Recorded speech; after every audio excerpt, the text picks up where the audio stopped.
Buy my novel, Escape from the Village, from major booksellers online. Go to escapevillage.com. Subscribe to my Substack. Go to fountainheadforum.substack.com. Thank you. Welcome to the party, pal. This is Fountainhead Forum 68. I have Christopher Waid, who is who hosts the show Free Talk Live in the free state of New Hampshire. He's part of the Free State Project. He's also got a business where he sells open source software, open source products, and he works with Free Key, and we're going to talk about mostly about the Crypto 6 case right now. How are you, Chris? I'm doing very well.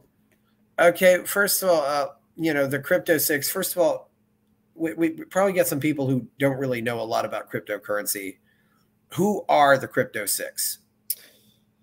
So the Crypto 6 are 6 individuals that were arrested in, March of 2021 for the dastardly, this is how I like to describe it, the dastardly crime of selling cryptocurrency effectively. Despite that it's a crypto story, it's got a much bigger context to it than it seems, because it's connected to the Free State Project and the libertarian migration to New Hampshire, and more than a decade worth of one FBI agent, Phil Christiana, basically targeting Free Staters, of which the people that they targeted were basically Free Staters and connected to a show called Free Talk Live. So, yes, Free Talk Live is actually on the radio. Yeah, so Free Talk Live is a nationally syndicated radio show. It airs on about 200 radio stations, multiple satellites, online. It's got a bunch of different outlets, but basically it's the largest libertarian radio show in the world. And the FBI really, really, really, really hates it. So they've basically been trying to take out primarily its main host, which is Ian Freeman. And Ian Freeman, basically, he's one of the ministers of the Shire Free Church, and Free Talk Live is sort of akin to what might be like a TV ministry, except it's a radio ministry. So, the underlying philosophy of the Shire Free Church is basically libertarianism. It's peace. It's you can almost describe libertarianism as it's not just a political party, it's a philosophy. And it's basically like pacifism with one little exception, and that is you're against the use of violence. And I would say to achieve social and political objectives, but you're generally just against the use of violence, period. With the exception of self-defense. So yeah. If somebody is attacking you, whoever that may be, you should have the right to defend yourself with whatever means are available, to the extent that it's necessary, right? I mean, you wouldn't necessarily want to shoot somebody, for example, to defend yourself who's attacking you if you can just close a door, to stop the attack. So you don't necessarily want to shoot somebody who's throwing little rocks at you. You just want I mean, if somebody's possibly coming at you with a big sword, then maybe you might want to shoot them. It depends. Yeah, it depends on the degree. Yeah, it's reasonable. There's a certain degree of reasonableness to defending yourself and your property. Yeah, obviously. Yeah. Or your family. So whoever, really. So the Shire Free Church. That's interesting. Yeah, I've never heard of a libertarian church, but that's an interesting start. Yeah, and another key figure. It's one of the oldest. There's others, but it's one of the oldest. It's been around a really long time, actually. Long before the crypto stuff, really. At least this case in the crypto selling ever occurred, which is sort of the humorous part to say when people say, oh well, it was just the Shire Free Church was just started as some sort of thing to protect against illicit activities or illicit selling of crypto. I mean, that's just such an absurdity given how many years the church predates its existence, predates the sale of cryptocurrency. So yeah. Another key figure in the Crypto 6, of course, is Aria DiMezzo.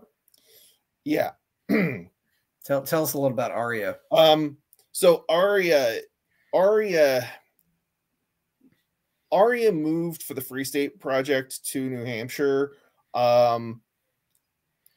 She was doing cryptocurrency stuff long before there was anything going on between like Ian and her. But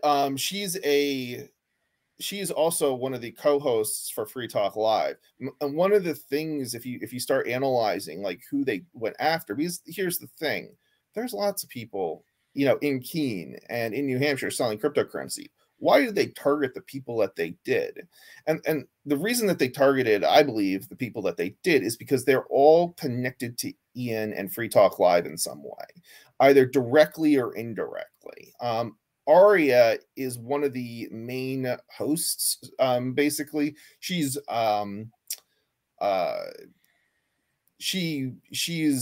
trained on running the show.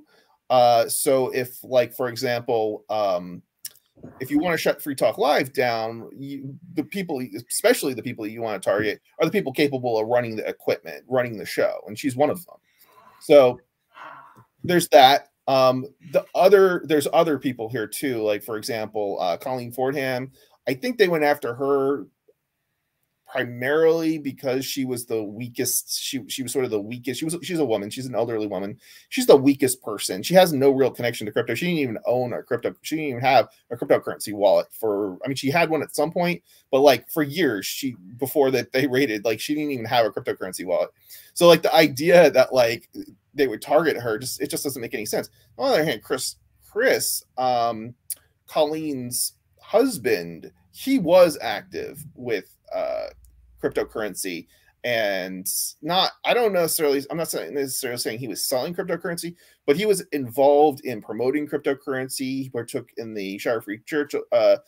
Whether or not he was fully aware of the Shire Free Church, I don't know, but he was aware of like the Bitcoin Embassy, which is a Shire Free Church property, and his business is actually run from a property that is rented from the Shire Free Church. So it's like it's a building. There's a convenience store, and then there's the Bitcoin Embassy, which is right next to it in the same building. It's sort of like separate storefronts, but it's in the same building. Anyway, so I think they targeted him. He was a former co-host of Free Talk Live. So my guess is they probably tried to target Colleen in order to get to Chris, to force them to testify against Ian, because Ian is clearly their target. There were at least 2 prior incidences in them trying to target Ian before the cryptocurrency stuff was occurring. One was in 2012. They tried to get Rich Paul. He's also one of the Crypto Six. He's now goes by the name Nobody. He changed his name for political reasons, so you could vote Nobody for mayor or governor later. Anyway, sorry, where were we? So there are so many like little details. It's like how do you not, like, when you have a name like Nobody, how do you not then go down that path, right? And then of course you get distracted. So yeah, Nobody. Okay, so Nobody, they arrested. I'm going to say Mr. Nobody. So yeah, yeah, Mr. Nobody was arrested in 2012 for basically small-time drug dealing, and he was selling a little bit of weed. Okay. And he was taken to the police station. And this is to the best of my knowledge. I actually wasn't around in 2012 in New Hampshire, but my understanding of what happened is, and there's video on this you can actually watch from, I believe, from a Keenvention that occurred. It's sort of like a mini pork fest, or more like a mini Liberty Farm, but in Keene. It happened years ago. It hasn't happened in a while, but yeah, they were going on for a number of years. Anyway, so in 2012, he was arrested and taken to the police station. And who was waiting in the police station for him? It was I'm not sure if it was Phil Christiana himself, but it was an FBI agent was waiting in the police station for him. And the reason they arrested him, here's the thing. The FBI doesn't do small-time drug dealing. Neither does the DEA, the Drug Enforcement Agency. So the question is, why was an FBI agent waiting in the police station for him to be arrested? I believe it was state charges at the time, but it was all on the it was all for the benefit of the FBI. Anyway, so the FBI agent is waiting in the police station for him. They bring him in and they say, "We'll release you immediately. All you got to do is wear a wire into the Keene Activist Center." Now the question is, who's behind the Keene Activist Center? The Keene Activist Center is Ian Freeman. He's behind the Keene Activist Center. I'm not sure if it. I think that was part of the Shire Free Church actually as well, from my recollection anyway. But anyway, so there was that incident. Now he did refuse, and they did bring charges, and he actually spent a year in a cage over it because he lost because he was selling weed. He was selling weed, and even though he took it to trial, they did convict him. Now he was facing a life sentence, but he got a year. So anyway, so let's see. So then there was 2016 where they didn't really have anything in 2016 of which it would be like worthy of the FBI, like there wasn't any substantial charges that they could probably make stick in 2016 because it was sort of before the crypto stuff, the sales.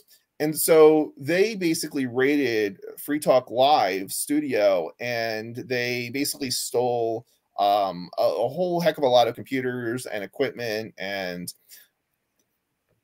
what they tried to do was they tried to slander Ian Freeman's name in order to undermine Free Talk Live. Is basically what they were doing. I'm not gonna get into what exactly the implications were of the raid, but basically there was no basis for it. There was an agent who did what I would probably describe as a false swearification in order to, because this is how like warrants work.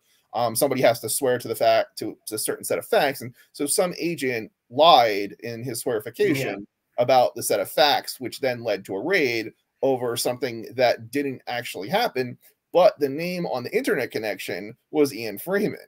So in any other person who has a radio show, their show would have been done for. Wasn't the case, surprisingly, with the case of Free Talk Live. The Free Talk Live lost about 7 radio stations, but out of 200, that's not too terrible. Their effort to slander basically Free Talk Live and Ian Freeman failed. And so they basically immediately, what's interesting is we found out in one of the hearings, in the very early hearings for the Crypto 6 case, that when that failed, they immediately started another investigation involving the selling of cryptocurrency that very month, in March of 2016, which is the same month of the raid. Okay, over something entirely different that didn't actually occur. The raid occurred, but the implication of the raid never occurred, and nobody was ever arrested in that case. They were actually sued and forced to return computers and equipment in that case. And given the crimes that are implicated effectively, you would never have gotten computers returned or electronic devices returned had there actually been a crime committed, because nobody returns. If there's evidence, like if you get found not guilty of like selling weed or possession of weed, they're not going to return your weed to you after, because they'd just be able to rearrest you. So the fact that the FBI was sued and forced to return equipment is proof that there was never any basis for the implication or the raid in the first place. So it's kind of an interesting like little tidbit there. So basically they're just looking for, trying to see what they can stick on him, and I mean that's basically what it comes down to. There's a lot of other so there's been a lot of activism too. Like Ian he's got to be the #1 activist in the Free State Project in all of New Hampshire. Besides a radio show, he has done, every freaking week he's out doing activism, and he's been doing it longer than I've been here. I've been in New Hampshire about since 2016. Actually, humorously, March of 2016. That's pretty bad. Doesn't look too good for me if you're trying to find like undercovers or infiltrators. But anyway, so yeah, so basically, at least the last 7 years, like every single week, he'll be going to trials and court hearings in the state house to testify on bills. And I mean, just so many different things, meetup after meetup after meetup, interview after interview after interview, trying to make people aware, of peace. He advocates peace. That's and that is the libertarian, that's libertarianism. That's what it is. It's all about. So they really hate him. So let's see who else is there. So and then there's also Andrew and Renee. Those are the other two that are members of the Crypto Six. Members. I put members in quotes, but they basically were. So Renee, I believe, did Free Talk Live at one point, but Renee is also Ian's ex-girlfriend, and Andrew is Renee's husband. So they got married. I'm not sure exactly when, but it was definitely, well, obviously it was after Ian and Renee broke up. But Renee's relationship, what's interesting about this whole thing is Renee's relationship with Ian isn't a bad relationship, even though they're exes, right? And it's kind of interesting because the FBI actually revealed themselves that they were investigating on multiple occasions over the 5 years that they were investigating, because they would think that they could utilize an ex-spouse against Ian, but they weren't able to do that, at least not without revealing, the fact that they were investigating. So there was that. So basically, like at least 8 months prior to the raids, Ian knew, that they were investigating, and there was a lot of other things that would suggest, that they were investigating too, probably. But probably the biggest one was one of the tactics that the FBI uses against those selling cryptocurrencies is they will send in an undercover agent to make multiple purchases and then reveal that they are some sort of drug dealer or sex trafficker. And if the seller of crypto continues to sell cryptocurrency to the undercover agent, that's a crime.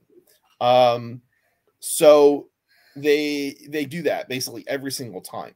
And so if anybody who like follows the news and follows cryptocurrency stories is going to know that they're dealing with an undercover agent as soon as somebody says to them that's trying to buy crypto from them, I'm a drug dealer, which is exactly what the FBI did. I actually was a witness to this.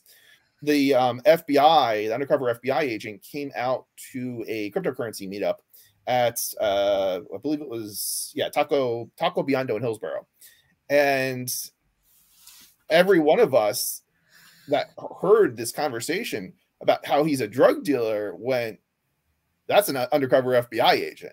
If we weren't questioning it already, we're definitely know now that this is an undercover FBI agent. Ian, interestingly enough, he knew this too. And of course, he refused to sell this undercover FBI agent cryptocurrency once he knew that the guy was a drug dealer, or claimed to be a drug dealer, right? Because he wasn't really a drug dealer. He was an undercover FBI agent, which was obvious. But nonetheless, what happened with the Crypto Six case was the FBI agent actually went around Ian and didn't tell Ian he was doing this, but he went around Ian and he drove to a cryptocurrency vending machine. Now, Hillsborough and Keene are about 45 minutes apart, I do believe. So the FBI agent drove all the way to Keene to purchase cryptocurrency without Ian's knowledge from the vending machine. Now, what's one of the interesting things about this is previously, okay, when Ian was knowingly and willingly selling the guy cryptocurrency. This is before he knew he was a drug dealer. He was giving the guy a discount. I don't remember exactly what the discount was, but it was a fairly good discount. And he didn't do that in this case. When the FBI agent bought crypto from the vending machine, the Shire Free Church's vending machine. And part of the law says you have to knowingly and like willingly participate in order for it to be a crime. None of this mattered, you know, ultimately, because there was so long story short, Ian was convicted of a bunch of charges, but it was the evidence didn't actually prove the case. None of the evidence really proved, you know, the argument, the cases, the charges that they were arguing for. One of them was like, I think it's the money laundering charge. In this particular case, it's the money laundering charge with the undercover FBI agent. So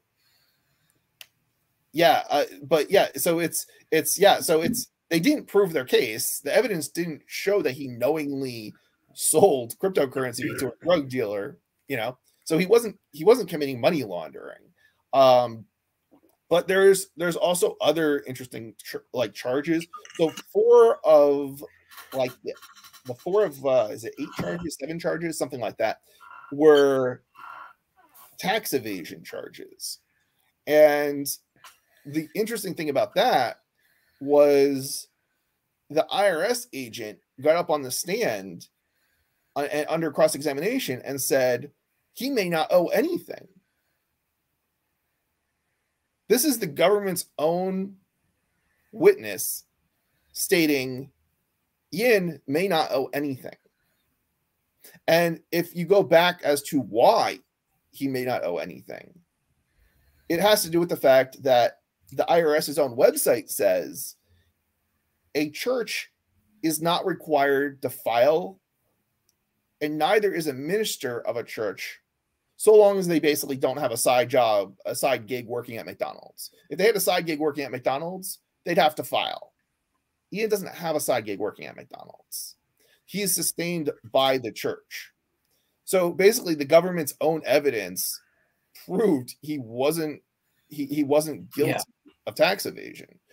Okay. So again, there's like I said, there's like 7 or 8 charges that they finally brought to trial. It was something more like 23 or 27 charges originally, and they dropped a bunch of them. They started out with fewer, they increased the number of charges, and then they lowered it, because ultimately what happens is they're trying to intimidate people into taking plea deals, because they don't want to actually take this to trial because they might lose. And they don't really care about like justice. What they care about is convictions. So they added on charges, then they dropped those charges before they actually brought it to trial. So anyway, trying to think what some of these other charges were. But you have questions? Or you've just hit on, I think, plea bargaining is a truly great evil in our system. And it seems like now they just come out with these absurd charges trying to get plea deals. If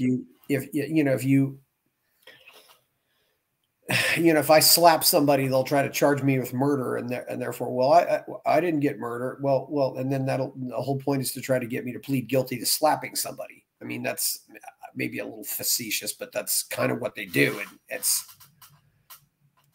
so few cases go to trial, and I think, and that's the main problem. It's the fundamental right of due process is just being corrupted, and you can't have a free society without it.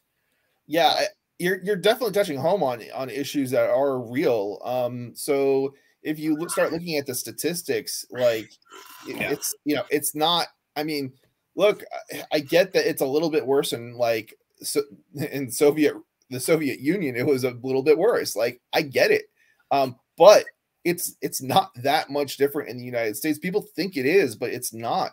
If you look, all you got to do is look at the statistics. So, all right, I get that there is still a decent sized gap here, but if you look at I think it's something like 99% is, and actually, but that's also true for Japan. conviction in like Soviet Russia or something like that, right?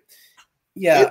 In the United States, it's something like 97%. This is at the federal level of people take a plea deal. Of those who don't, 70% are convicted. So, yeah, you are steered. It wasn't always like this. There's something called the Fair Sentencing Guidelines, and they're actually a major contributing factor as to why more people take plea deals today than they did. I'm trying to think 30 years ago, I guess, something like that. Trying to think what year it was that the Fair Sentencing Guidelines went into effect. But basically, the idea behind the Fair Sentencing Guidelines was to make it fairer between races. I think it was primarily between like black and white, but because for those who don't know, the prison system is disproportionately filled with people who are black. So what they did was they passed this Fair Sentencing Act. I think it's called the Fair Sentencing Act, but basically it's the Fair Sentencing Guidelines, and they basically it's despite the fact that it says guidelines, they were in stone basically for a long time. And it was only recently changed, so where they're not like written in stone today, but they were for decades. But basically what the Fair Sentencing Guidelines did was it forced judges' hands. So they didn't have leniency in the results of the sentence. They had to sentence based off like factors, and there's a lot of different factors that go into it. But the idea was this would ensure that white people and black people, or I guess anybody really, would have proportional. There would be basically the same. A white person isn't going to get a year in a cage, and a black person to get life in a cage for the same. That was the idea. The practical reality of it, though, was it basically made the system unfair for everybody, as opposed to alleviating, those who were being, wrongly. I don't even know how to phrase it exactly, but more harshly sentenced, than somebody who was less likely to be discriminated against, I guess. Yeah. And of course, you have this situation too, where like, well, we'll give you 20 years, but if you plea, we'll give you 2 years. And so a lot of people just say, well, I'll take the 2 years. Then it's a really bad system. And I don't know how we fix this. It's, how did it get here? How do we fix it? But it's undermining due process, which is fundamental to a free society. If you don't have due process, there is no free society. And and due process is a hell of a lot more important than voting.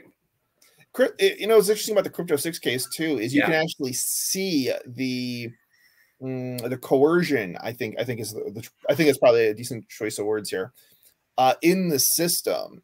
If you look at the sentences between those who've been, taking plea deals, basically, unfortunately, Ian was two. There were only 2 people who didn't take plea deals in the Crypto 6 case. Unfortunately, one was Ian and one was Colleen. Colleen's case they dropped because they really didn't have anything against. She didn't have a cryptocurrency wallet. Like what evidence could you possibly have against her? Anyway, they didn't have anything against her. But anyway, so they dropped that charge against her. Ultimately, when she refused to take a plea deal. Mr. Nobody, he did take a plea deal. He didn't serve any time. He served 6 months, sort of, but he didn't serve any time post the sentencing. So basically, their system is really manipulative. They basically were trying to say he was some sort of violent threat to the state or something, and so they held him in a cage for basically without any real evidence of anything for 6 months, even though this is a guy who advocates peace. This is becoming a bigger problem too. People are being held in the cage before they're sentenced, and and basically just said, well, you've already served your time anyway, so we'll let you go. And right. And so I mean, basically what they did in his situation was they took a prison phone call and they took it out of context, and they turned it into something like violent. And mind you, there were other aspects of this. They didn't tell him like why he was being arrested. They like refused. They intentionally kept him in the dark, and they made him believe that he wasn't going to be provided access to a lawyer. And they did this. I'm trying to think of how long this was, but it was for like a couple of weeks at least. So he's in this cage believing that the whole system is rigged. Well, anybody who's in that situation, one, this isn't what they used against them exactly, but in terms of trying to argue violence, but it's just, you have to keep in context that if he had said something violent, he would have been 100% justified. You can't lock somebody up, put them in a cage, basically tell them the system's rigged and you're not going to get a fair trial. You're not going to get any trial even. Yeah. And then not expect them to be like, it's time to revolt. It's a time to have a revolution, right? But this is the kind of shit that they pull. And then, of course, the prosecutor will go and they'll pull that audio recording of that phone call and try to make the person out as some sort of violent revolutionary. Now, that's not what happened. What they actually did was they pulled a phone call about, I think it was like, I'm trying to think what it was. It was some sort of like, there's something that the police did that was so blatantly unconstitutional. It was like they murdered people in cold blood or something along those lines. And so he was having a conversation, but it wasn't clear in the audio, like what, like it just wasn't really clear because the person listening in on this phone call wouldn't have known what was being talked about. So what they did was they basically they pulled different words from different part of this long conversation, and they put them together for what's called a magistrate judge, which is basically a lower level judge. And the lower level judge is basically, their job is to rubber stamp what the prosecutor wants. So they didn't play the whole call or anything like that. So they basically rubber stamped his incarceration for 6 months. Finally, it goes to the actual judge, and the actual judge was like, "Oh, this is nothing," and they released him. It's like you held a man in a cage for 6 freaking months, and there's no repercussions to the state. There's no repercussions to the prosecutor who misled the magistrate judge. The whole thing is so disgusting, and you know he ended up taking a plea deal, but you can sort of begin to understand why, you know, 97% of people take plea deals. You're basically put in a situation. They put you in as a defendant. They put you in they try to put you in situations where it's basically impossible to argue your case, and they do it through different tactics. But like in Ian's case, just as I already kind of said this, but in Ian's case, one of the things they did was they charged him with a few things, then they added 20 things, and then when they actually took it to trial, they dropped it down to what they could actually have a chance of convicting him on. So how are you supposed to know what you're supposed to prepare for? And then the other thing that they routinely do is they don't tell you what it is. You don't actually know what it is that you're now. Mind you, the FBI had a 5-year investigation, and it was 7 years before it went to trial. They had 7 years to prepare a case against Ian, right? How long do you think Ian had to prepare a case to defend himself against the government's claims? I don't actually know the full answer to this question, but I do know it wasn't very long. They wait until the last possible minute to provide you with the evidence or all the evidence and the exact charges that you're going to be charged with. Yeah. When you're looking, if you were at the trial, one of the things you would notice, if you were observant anyway, is that they've got half a dozen lawyers on the, you know, by the way, we're talking about tens of millions of dollars probably to investigate the Crypto 6 case, right? The prosecutors have half a dozen lawyers and other resources. And if you look at the defense side, who has to pay for everything out of pocket, you've got one lawyer. one lawyer, and they may not even be a good lawyer. Now, in the Crypto 6 case, the lawyer wasn't a terrible lawyer. He was, Ian was one. So one of the things that you have to understand about the Crypto 6 case is nobody was ignorant, I guess is the choice of words, about the fact that the FBI, at least Ian, was not ignorant of the fact that the FBI was targeting him before the selling of any crypto, right? So he was smart. He got him, the Shire Free Church. He made sure the Shire Free Church, had a lawyer and had reviewed everything that they were going to do. Made sure everything that all of the Bitcoin the cryptocurrency outreach, right? All of that and the sales in particular were all legally kosher.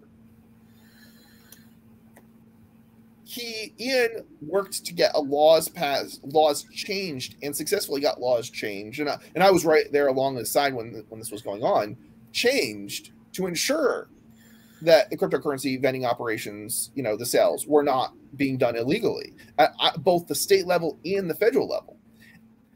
Lawyers had advised the Shire Free Church on how to sell cryptocurrency without having to jump through hoops of registering at the federal level.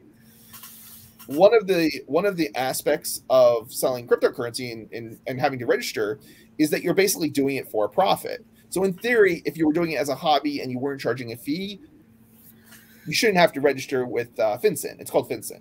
That's the federal organization that regulates or claims to regulate this stuff. In the law, money transmission, unlicensed money transmission was one of the charges. So in the unlicensed money transmission law, one, it doesn't include cryptocurrency. It doesn't include Bitcoin. Okay. They did revise the law, but it still doesn't include Bitcoin or cryptocurrency. And it was after the FBI raided. So it was after the time period in which, I'm trying to think of the legal concept, but you can't pass a law and make something illegal and then charge somebody who would be violating that law if they were continuing to do that activity, right?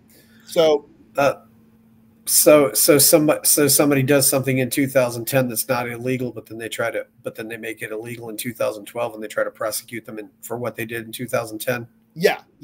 That's called ex post facto. Yeah, that's it. That was the word I was thinking about. Right. So it was kind of interesting. Because they want something. The government wants this thing to be illegal, but the reality is it wasn't illegal, and it was clearly not illegal. The Shire Free Church wasn't selling cryptocurrency for a profit; it was selling it for charity. So but anyway, so there's multiple reasons why there wasn't. These charges were all. They were bogus. They didn't have the evidence that they should have had. And I'll hear people, make all sorts of assumptions and things. But one of the things that they did in the Crypto 6 case is they brought in victims who were not victims of the Shire Free Church. They were not victims of Ian's. They were not victims of Aria's. They weren't victims of anybody. They were victims of third parties who had committed fraud and convinced a small number of individuals to buy cryptocurrency in the process of basically some sort of fraud. And the thing is, the Shire Free Church and all those who were selling cryptocurrency had very thorough policies about doing something called Know Your Customer, KYC. And basically what KYC is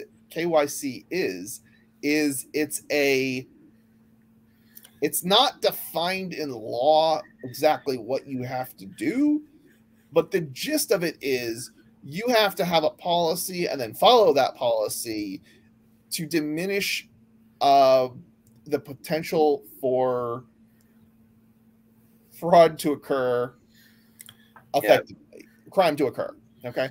And well, Know Your Customer started really, I think, banking back in the 70s.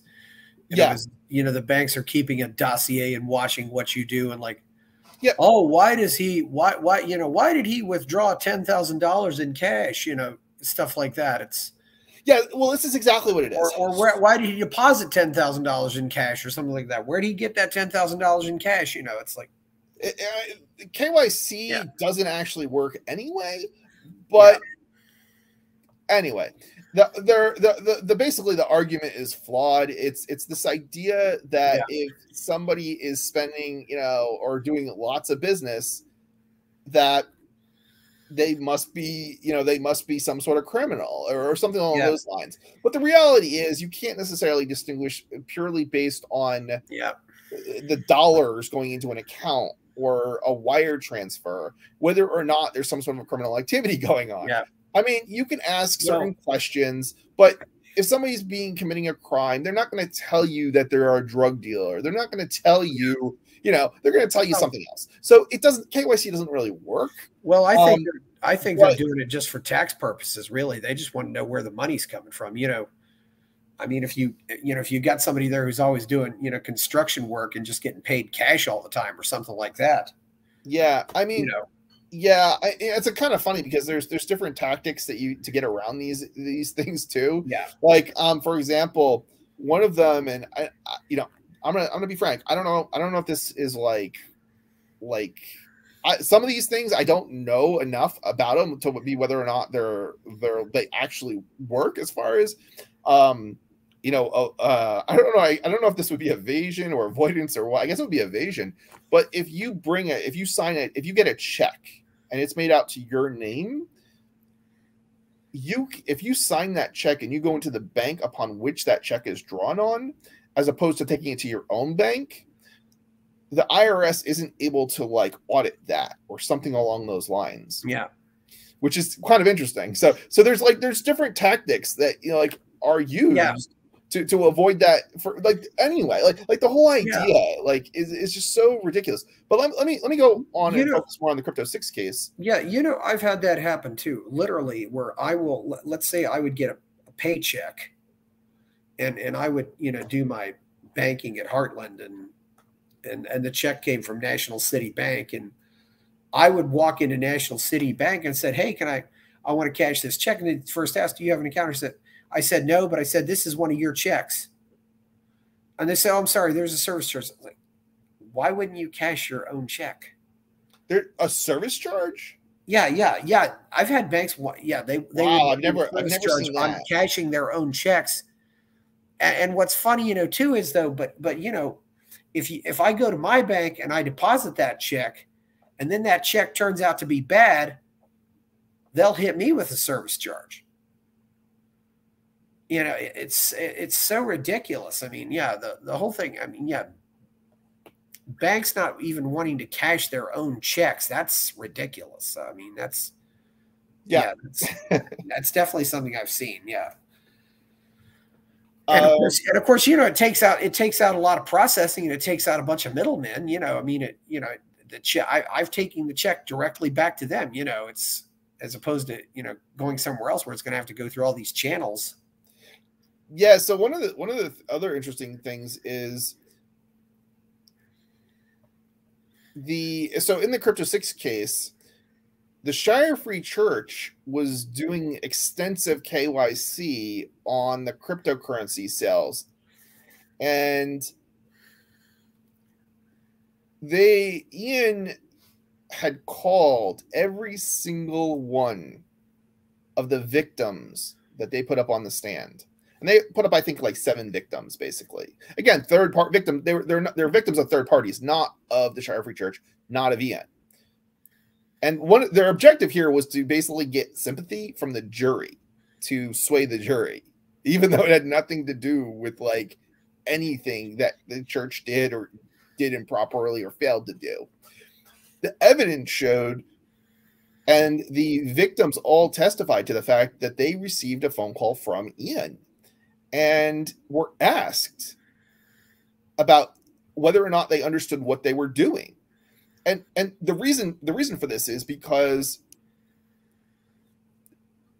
there are certain types of frauds where somebody will be told that they're, say, buying a car and to wire money to an address or to a bank account, right?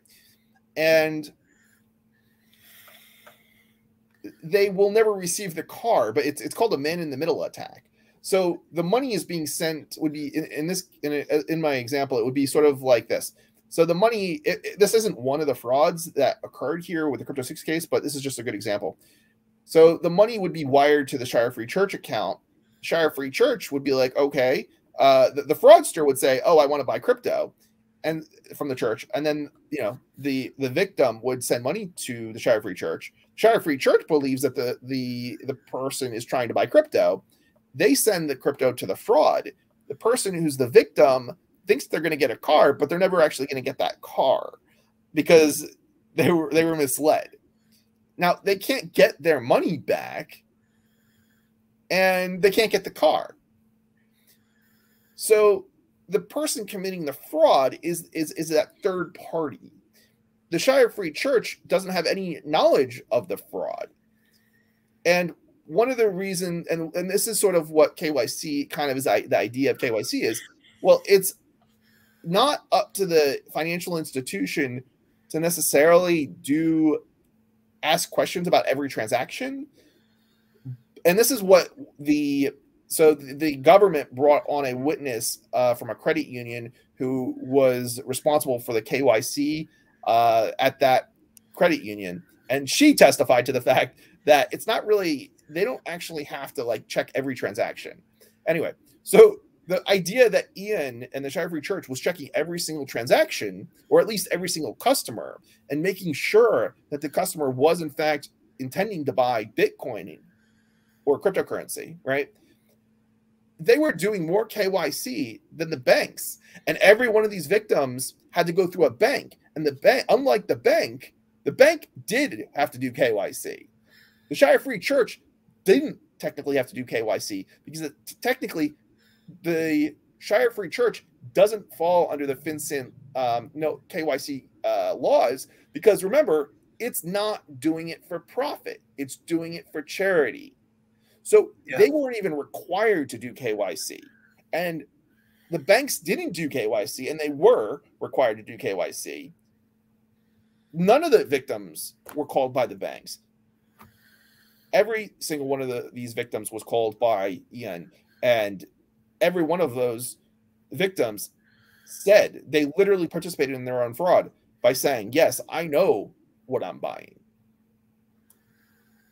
They were asked other questions as well, but the primary one would have been, do you understand that you're buying cryptocurrency?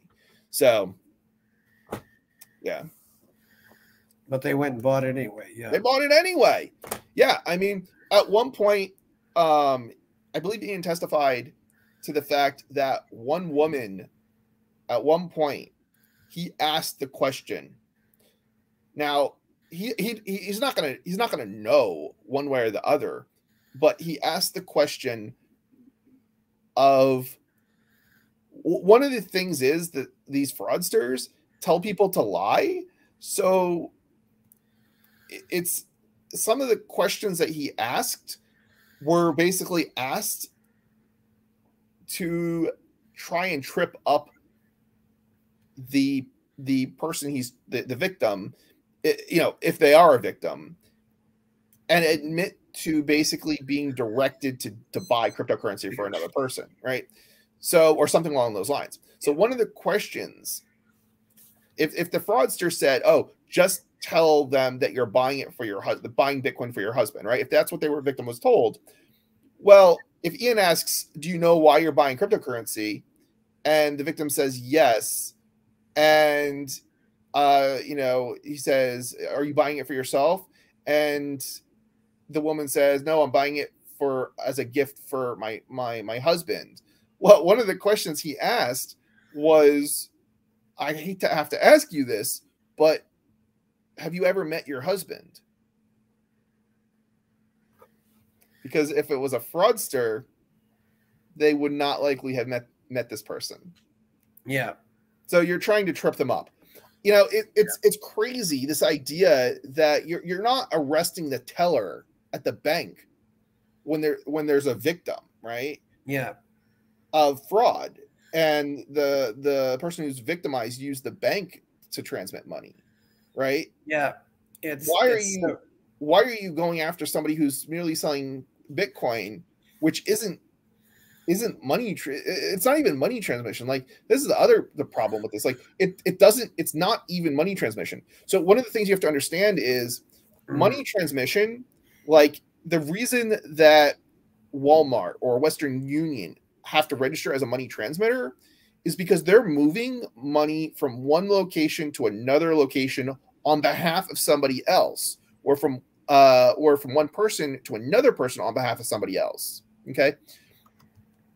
That wasn't what was going on in this case. What was going on in this case is that the Shire Free Church was selling Bitcoin from its own wallet. It wasn't selling some third party's Bitcoin. It wasn't going to an exchange, buying Bitcoin and having it sent to, a purchaser. That might have required registration. Okay. That's not how these vending machines were operated. That's not how the sales occurred. The Bitcoin was sold just like any other product. And under the logic of the government, every single person who sells anything, at least if they do more than one transaction, has to register with FinCEN. Yeah. Because they basically are saying anything that can be used as a means of value to like exchange value, okay, requires registration. Which means if I sell you a computer, okay, I'm in the computer business, and you can, if you're able to go and sell that computer to somebody else, or buy something with that computer, like do a trade with somebody else. So I sold you a computer, I got dollars, you got a computer. If you can go on and trade that computer for a car or trade that computer for something else, then technically I'm supposed to register it under FinCEN as a money transmitter. Yeah, that's crazy. Yeah. It's batshit crazy. Yeah. It makes no sense whatsoever. Bitcoin isn't government issued, okay? Yeah. It's no different, than any other thing that I might sell, right? Yeah. And the church is literally sending from its own wallet here to the buyer's wallet. They're not acting as an intermediary at all. Yeah. Well, it just be like, if I come back from Mexico and I got some pesos and I, give somebody the pesos and get dollars back, and then they go use those pesos to buy drugs. I mean, am I suddenly guilty because I gave them pesos in exchange for dollars? I mean, according to this logic, this government logic, yes, you are. You're guilty. What dollar bill out there probably hasn't been? I mean, it's a safe bet that every dollar bill, that most of the dollar bills out there, have been used for something illegal at one time or another.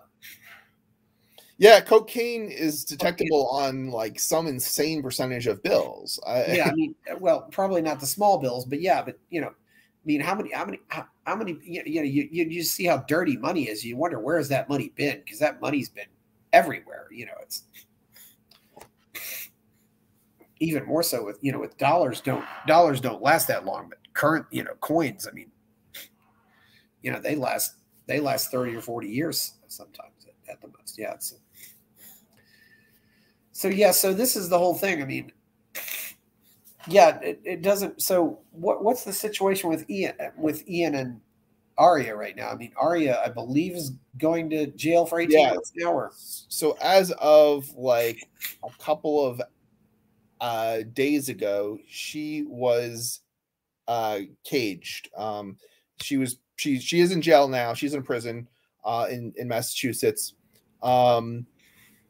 She took a plea deal, so she can't appeal anything really, because you can't appeal once you take a plea deal. Ian hasn't taken a plea deal. He is claiming innocence. and he was found guilty of the like 7 charges. They're not charges. It's like 7 counts and 4 charges, right? Something like that. So he is going to be appealing. He hasn't been sentenced yet. He's going to be sentenced in August, I believe it is. Yeah. And then they keep moving the date though here. Or no, July. I think it might be July. Yeah. No, no, maybe they moved it to July and then they moved it to August. It might be August at this point. Check out thecrypto6.com for more information. Yeah. Although that site needs to be updated actually again, and I haven't gotten to that, but I'm one of the people who maintain that site. Anyway, but he's gonna be sentenced. Once he's sentenced, he can appeal. Okay. The judge believes he has good grounds to appeal on, and normally once you're sentenced, they take you and they put you in a cage. Okay, even if you're going to appeal, because he has good grounds to appeal on. However, the judge has indicated that he's unlikely to actually send him to a cage, which is good to the judge's credit, because more often than not, that's not going to happen. Usually when you appeal something, even if you win, you'll have already served your time, or you'll have served a large percentage of your time, because appeals can take a long time. They can take years.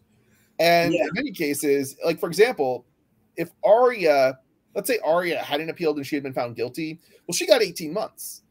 If she proceeded to appeal and they threw her in a cage, it's likely, even if she won, it wouldn't be until after she was released from prison. Yeah. So, yeah. Yeah. This is one of the things that is often forgotten is, even if you win, you lose. I mean, the court costs, all the time, the fact that you still might spend time in jail. I mean, let's face it, nobody wants to be prosecuted. Even if you're found innocent and found not guilty, it still costs you a lot. Yeah. And most people would just rather avoid being, most people, they have zero chance, and once they're accused of something, they have zero chance of fighting it. Most people don't have the I'm trying to think of the choice words to use here. I want to say the will, the knowledge, the finances. And this case was interesting in that Ian is one of the few people who have sort of everything working in his favor. And yet they still convicted, and it's like, if everything is in your favor, if the evidence is in your favor, if the finances are in your favor, you're an activist and you've stood up to the government before, so you know what's going to happen. If you've got all of these things working in your favor, how is an ordinary person supposed to get a fair trial? Yeah, exactly. But but there's no justice in America. Even if you're found not guilty, you've still paid all these legal fees. You've had to spend all this time in court. You've had to go through all this. You'll never get that money back. You might have had to spend all this time on TV. I mean, getting charged with a crime, is already a punishment. I don't know how we get away from that. I was at a trial for the last 3 days, and one of the arguments, one of the things that the judge said was just so. This was in Mass, it was a state court, not federal, but one of the things that they said during the trial, the judge said that was just so absolutely disgusting, was she was talking about fairness to the Commonwealth of Massachusetts, fairness to the prosecutor. And all I'm thinking in the back of my head is, you're talking about a government that effectively has unlimited resources to go after somebody who has very, very limited resources in most cases. you should not be giving preference to the government ever. Yeah. I'm trying to think what the words they use. In the light, this is a choice words that you'll hear at federal level, at state courts as well. The judges are supposed to consider the facts, I believe, or maybe it's the law. The judges deal with law, not facts. So I'm not really sure, but they have to like just make decisions in the light most favorable to the government, not most favorable to justice, but in the light most favorable to government. Yeah, I don't know how you get back to a better system, the system we have, how you improve the system, but it seems like I don't think you I don't know if there's going to be a solution to government other than to minimize it. And there's an interesting choice of words that I think probably would be more utilized, maybe not maybe by a political adversary, but the shrink, I think the expression would be something to the effect of, you have to shrink government, and this is like probably in very poor taste, but I'm gonna say it anyway. Shrink government to a point where you can drown it in a bathtub.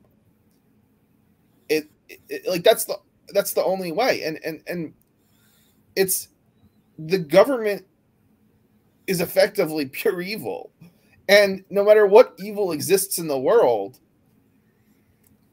there's no comparison to the amount of evil stemming from government. There's no amount of good that the government is going to do or be able to do to offset the amount of evil that it does. Yeah, I think what bothers me too is, there's an attitude that you shouldn't pursue justice, but you should pursue convictions. Oh yeah, it's all about convictions. Yeah, it's all about convictions, and it doesn't matter. Yeah. It doesn't matter if this person is innocent or not. I mean, yeah. So they want to get the and I think sometimes it also is a case though of just going after somebody and trying to find something they can hit them with. Which is I mean, so let's take a look at one of the things that most people don't know, that people don't understand about how the system works. So judges are more often than not former prosecutors. So the idea of the system is that you're supposed to have like like a judge that's like impartial. But the reality is the judges are not impartial. They are actually have a predisposition to decide in favor of the prosecutor because they themselves are former prosecutors. The trial I was at the other day that lasted 3 days in Mass, that judge was a former prosecutor. In the Crypto 6 case, that judge was a former prosecutor. I don't know about every single case, that I go to, whether or not the judge was a former prosecutor. I don't know. But I do know that, like, statistically, most of your judges are former prosecutors. Yeah. So this idea that you can even get a fair trial is just, it seems bonkers to me. It's literally, we're told one thing, going through school about our system and how it works, but it doesn't work the way it's been, explained. Some aspects are correct. There's a jury.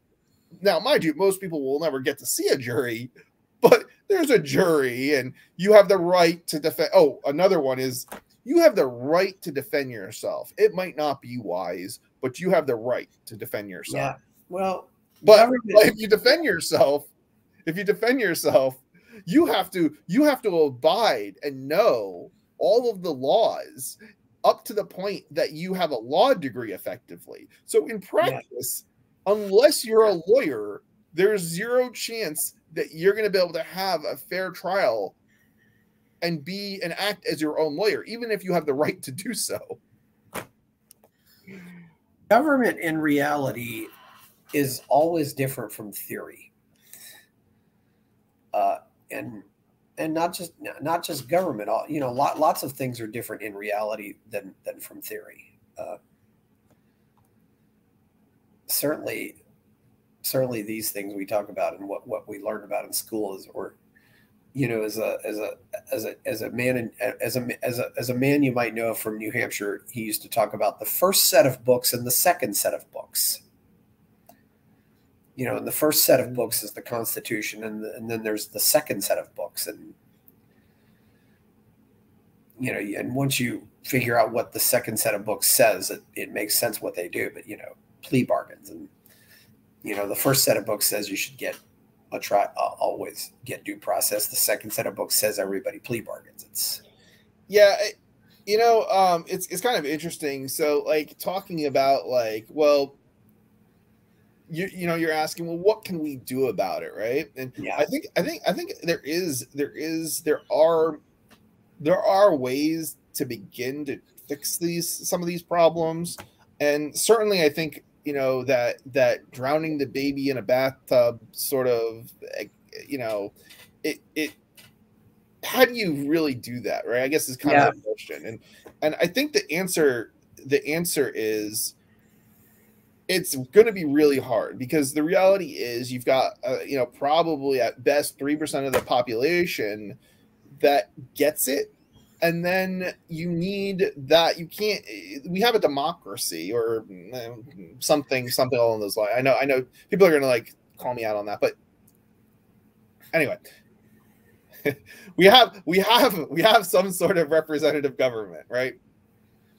And the idea is that people vote in a leadership. And that leadership then acts on the people's behalf, and I'm putting that in quotes if you can't see it.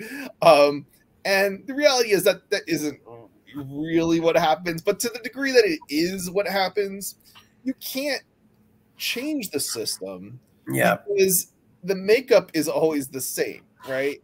So if you have a minority view and a solution to the problem, you'll never have a chance of actually implementing that solution. True.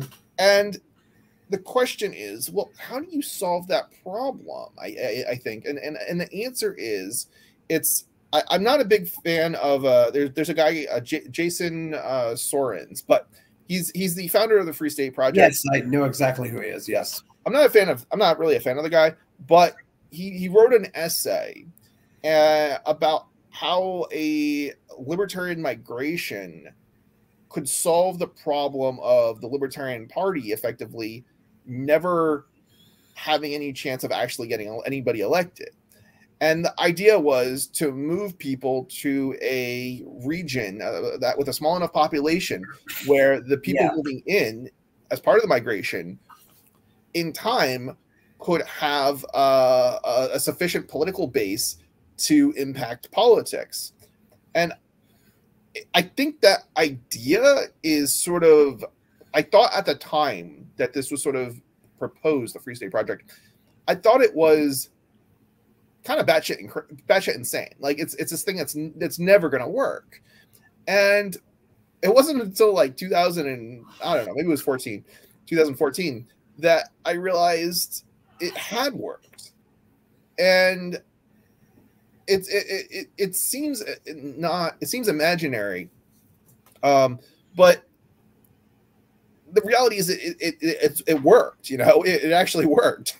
I mean, it took a number of years. I'm trying to think when I first heard about it. I think I was in college when I first heard about it, and I don't know. It was like 2005 through 2003 to 2007. And sometime in there, like that's when the Free State Project was kind of announced, and I didn't hear about it at all until 2014 was I think the next time I heard about it. And when I realized that it had worked, and by worked I mean like there's actually people moving, I realized it could work. It's just so fanciful of an idea, but there were enough people who moved before the 20,000 signers had been reached. And the reason it worked was because there were early movers. That's what we literally call them, early movers, who demonstrated that yes, this isn't fanciful. This actually can happen.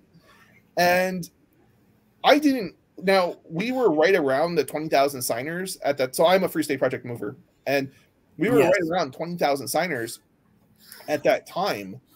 But I put my I bought a house in New Hampshire, and I put my down payment and started the negotiations before 20,000 signers was reached. But the idea was basically that once 20,000 signers were reached, that people would start to move. They would move within 5 years.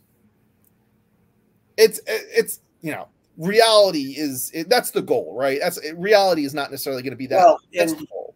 Yeah. And I realized this actually could work because there already were thousands of people who had moved for the Free State Project.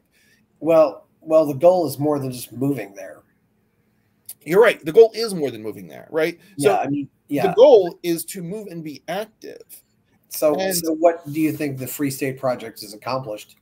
Yeah, it's an interesting question. At this point, I think it's accomplished a lot, and I think you can get negative Nancy's out there and says, "Oh, they haven't accomplished anything." Well, hold on. That's not the case at all. First of all, one of the biggest hurdles is actually getting people to move. But again, what I'm asking, what have you accomplished? Me personally, or like what do you? What has the Free State Project accomplished? So technically, the only thing the Free State Project accomplished, and their only goal, was to get people to move. Right? It's the goal of movers to affect change. Right? Because if you look at the Free State Project statement of intent, it's something along the lines of moving with the intent of doing stuff. And the Free State Project itself is just an educational organization. It's to attract people to the state. It's to get people to teach people about why they should move to New Hampshire as part of this migration. And then it's entirely up to the people who move to actually decide what to do. And it's not necessarily as a group, it's at an individual level, right? Or as maybe different small group levels, right? So it's sort of in some sense, it's if you've ever heard of the concept decentralization, it's not a centralized movement, it's a decentralized movement. Okay. There's a lot of different groups and people who have moved for the Free State Project, but we're not one big group, really. We're a lot of small, separate individual groups that are spread out throughout New Hampshire, and different people are partaking in different or multiple groups even, doing different things. Some people are, effectively getting publicity, right? As an example, and they're helping more with attracting more people to move. They're doing things like cop blocking, as an example, right? If you want people to move, you have to demonstrate that there are people in New Hampshire doing something. It doesn't even have to be effective. You just have to show that you're doing something, because if you can show that you're doing something, even if it's not going to work, in time, if you have enough people doing something, it will work. Something will work. And so if you can get that message out there, then you'll bring more people to the state. And in time, you will have more of an impact. Now, here's the thing. You're not going to be able to take over the state in a decade. It's just not going to happen. But it doesn't necessarily mean you can't take over New Hampshire in 2 or 3 decades. I did math. I have done a little bit of math. Now all right. So backing up at the political level, right? A lot of people think about it in terms of politics, right? Which I don't necessarily entirely think is wrong. But if you look at the politics, right, about 1/4 of the state house legislature is libertarian or leans libertarian. And that's half of that's out of 400, which is pretty substantial. It is. It's about 1/4. We need about 1/3, a little more than 1/3, to take over politically New Hampshire. We're not there yet, but at the rate that we're increasing our representation, and by the way, about half of that is half or more of that are people who move for the Free State Project. So you can be confident that they're solid libertarians and not just libertarians in terms of politics, right? They actually have they're moving for philosophy, not just to get elected, basically. So we need about a third in order to really have a more significant impact on New Hampshire politics.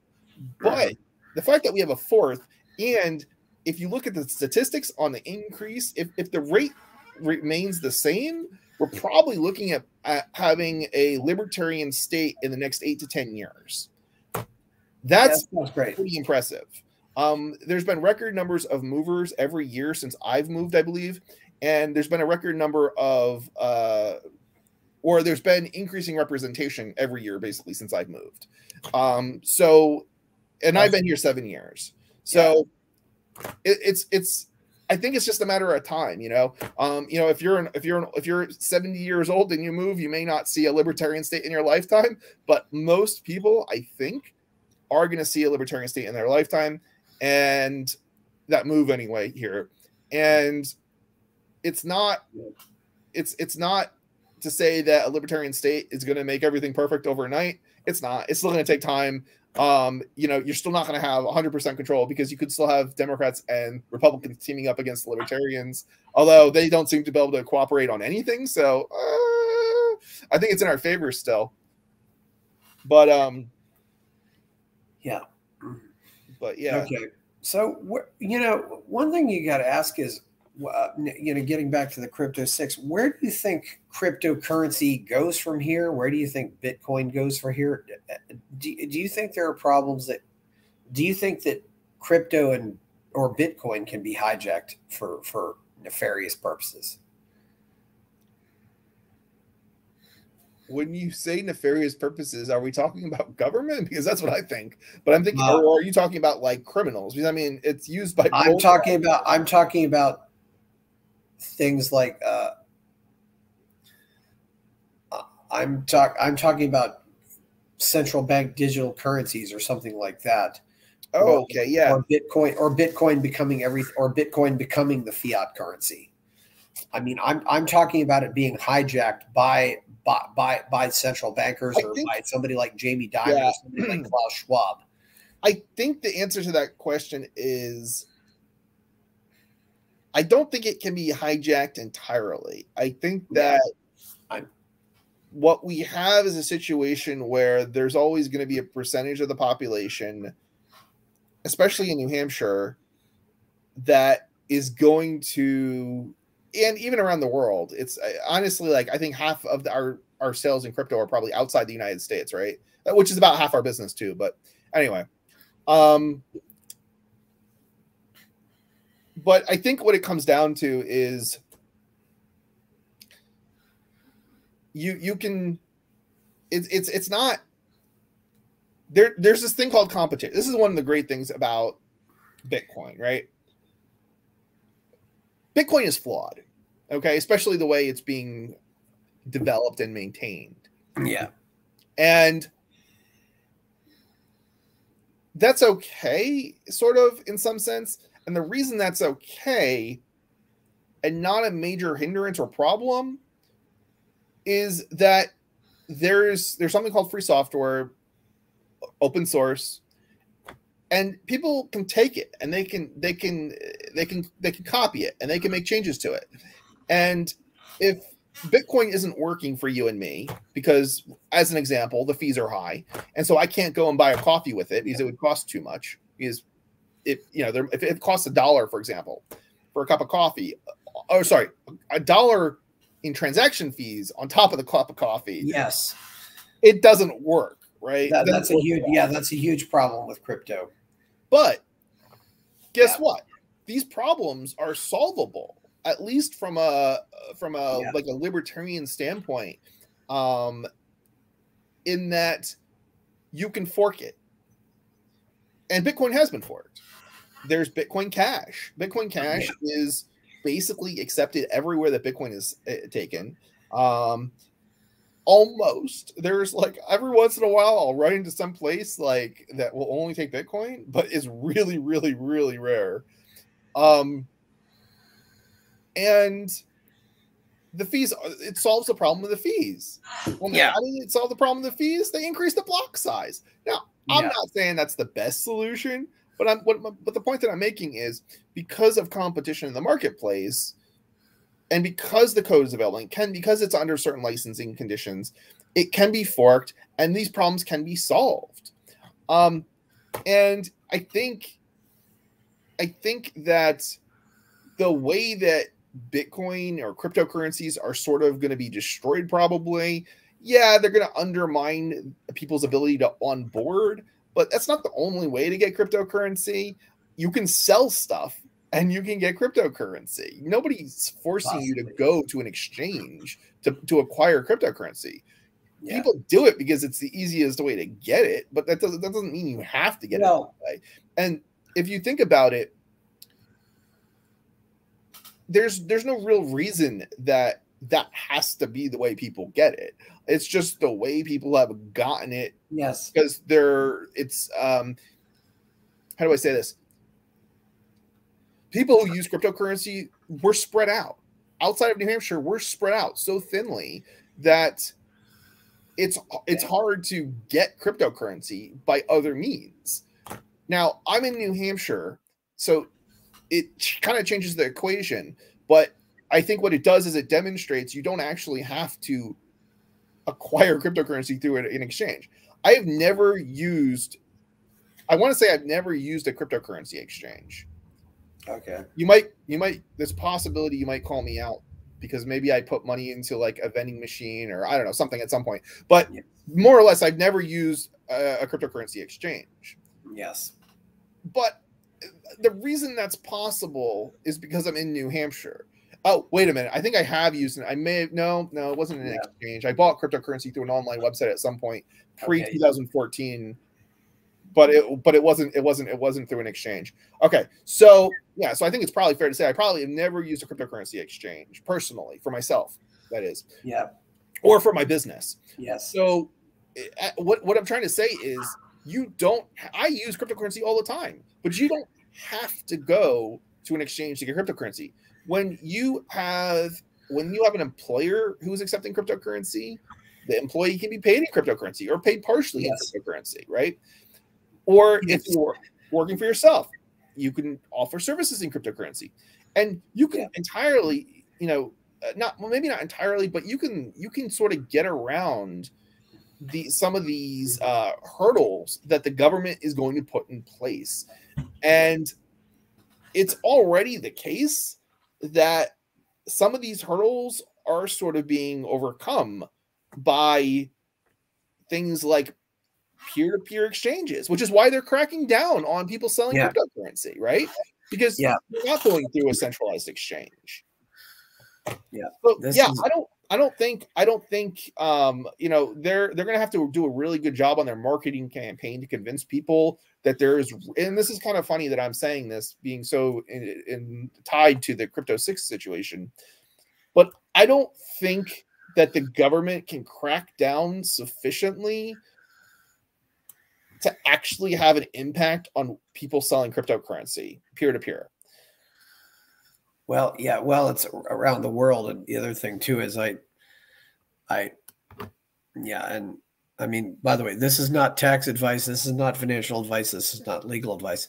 But the other fear sometimes I have is that the orthodox Bitcoiners are going to team up with the government to try to use the government to hit the other cryptos.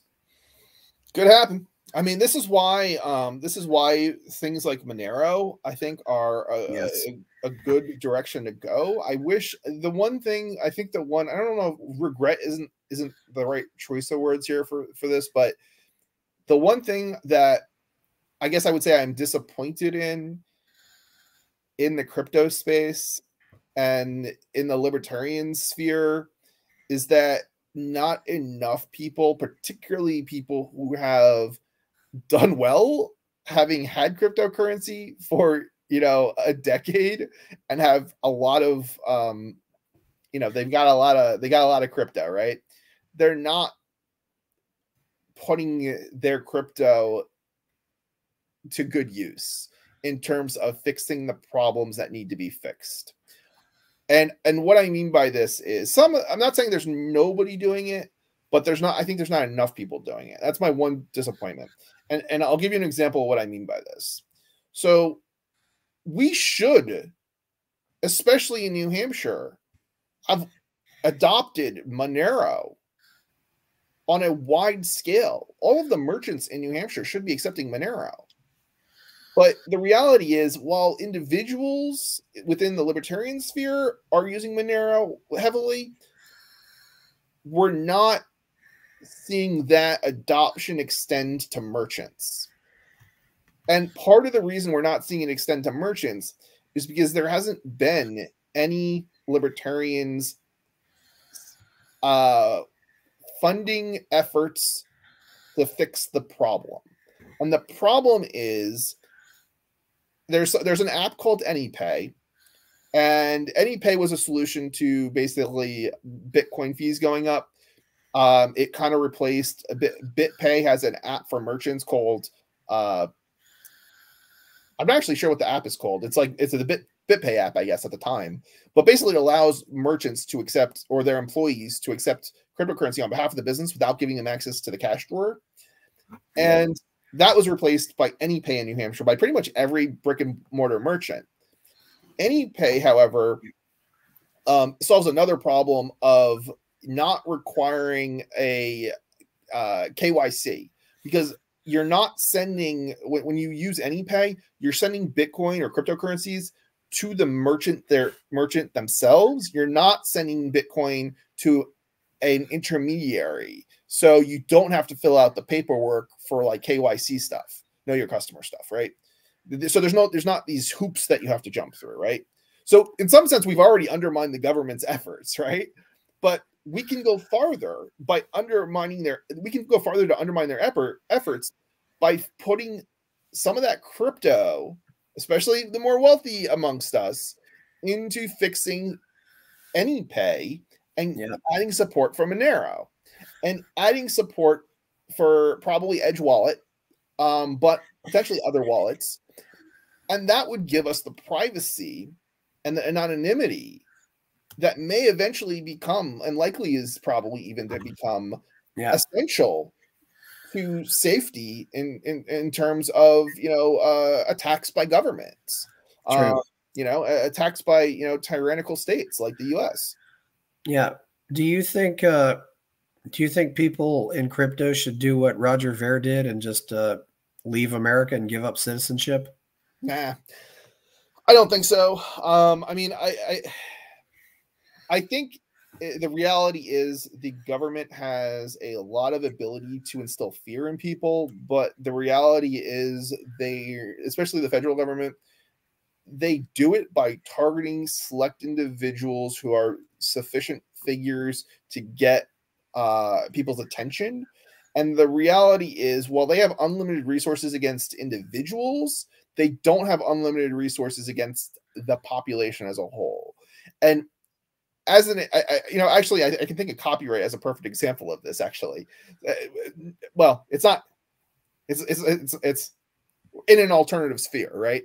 So if you look at copyright, right, people didn't stop infringing on copyright because of crackdowns by the copyright cartels, right? The copyright cartels have unlimited resources, right? So you think, oh, well, they can just start arresting everybody, or they can start suing everybody. But that's not why people stopped infringing, or the amount of infringement went down. The reason the amount of infringement went down was because of the availability of, especially with audio, with music, it went down because of streaming services that were convenient, easier, better, in many ways. And what I think that goes to say, and goes to demonstrate, is that organizations like governments and Hollywood, right? Or Hollywood, I don't know, is Hollywood the music industry too? Anyway, whoever the music industry, they really don't have unlimited resources. Yes, they can try to instill fear on people, but it only works to the degree that the people don't understand that their own individual risk is so insignificant as to not need to be concerned about it. And by the way, this is kind of humorous coming from a guy who actually sells VPN services, because we offer VPN for privacy, but and most of the VPN providers are selling it as a tool to like evade the copyright cartels, evade Hollywood, and to do copyright infringement, right? But I think that's silly. I think that's so silly, because the risk of you being sued over copyright infringement as a mere user, it's so tiny. It's probably the least possible concern that you could have of all the concerns that you might have in the world. The risk is just, it's not there. It's a fiction. And if you have enough people who understand that, in the case of cryptocurrency, selling cryptocurrency, if you sell some cryptocurrency to your friend, here or there, there's no risk in terms of the government coming after you.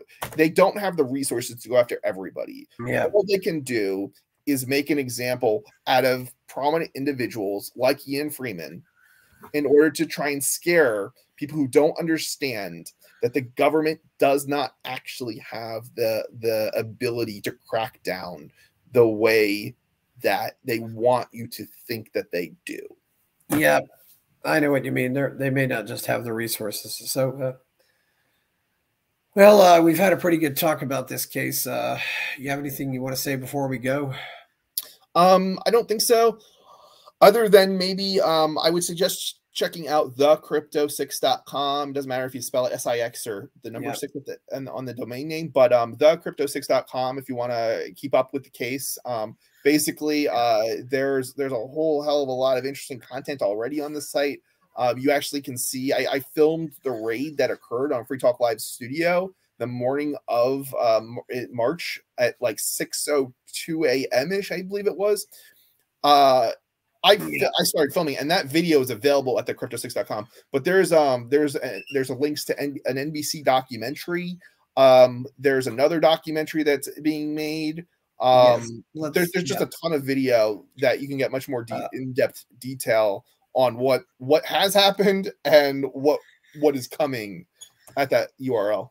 Yeah, is that documentary from NBC or is it from the NBC affiliate in Boston? Okay, so there's an independent documentary that's being produced that hasn't been released, but there's been previews of it. Yeah. There's an NBC docu-series that has been produced on the Free State Project. I believe that's the NBC affiliate in Boston. It is. Yeah. Yes. You're right. Well, that's a big difference. Yeah. Okay. And there's an episode of that, which is probably the best episode that covers the Crypto6 specifically. Okay. Maybe we should check that out. I've been wondering, too, as me being a lifelong Laker fan, would I want to go to Celtic country?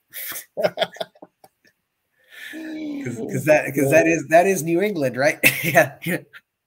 You know what? You're talking about stuff I got no idea about. I'm talking about basketball, and if you're okay, the Lakers and Celtics have met in the NBA Finals. I mean, probably a dozen times. I mean,